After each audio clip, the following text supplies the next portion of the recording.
Hi everyone, welcome back to my YouTube channel. It's me, Low Tabs TV, and we're here at Motor Trade, Masin City. I'm going to get my new motorcycle. And it's Honda RS right now, so we're trying to fix this first before taking this one. So we're here at Motor Trade, a personal motor trade, or get ready to distribute the motorcycle.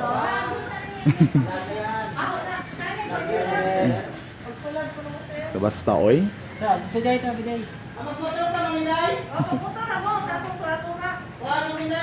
So Fidel, what's the next one? Apil mo na, PDI, apil. Okay. PDI. Ayaw ka, dari ko. The first checking, battery, meron. Now, brake lever, throttle plus, pneumatic, throttle body, throttle kickstart, throttle disc, ligid, ito chin lock. Tools na to sir, nadre. Tools. Ito owner's manual, ihatag ka nila niya. Sir, ang atong capacity sa fuel gauge or 0.2 liters. Unang break-in na to sir, 60 to 50 rata, putod. Kanya sir, ang side mirror, wala buhak, wala gas-gas, pati clearing sir. Sa karon sir, halong rata sa paggawas na to, kay wapata papel, wata para restro. Halong rata sa mga dakop. Dito pwede mong tao dari temporary plate. Pag on mo ng susi sir, iwata mo ang orange para mag-activate ang idyang oil.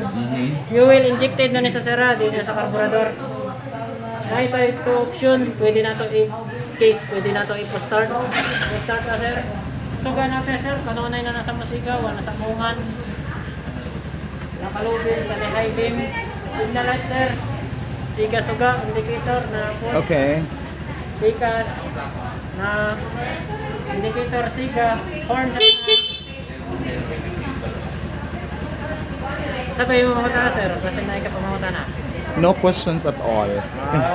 The explanation is very clear. Thank you. Pag nag-check ka ng oil kung hugaw na ba o di pa, nakita oil. Sir, pag abot mo ng 500 kilometers dire sir. Pag abot mo ng 500 kilometers, balik ka na dire para sa ating things oil. Hindi mo na apelo ng trace, dire na sa 1. Okay.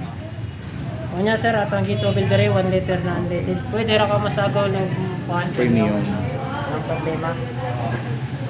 Kasi na yung pumunta na sir. Wala na. Wala na. Thank Okay na, you. sir. Okay.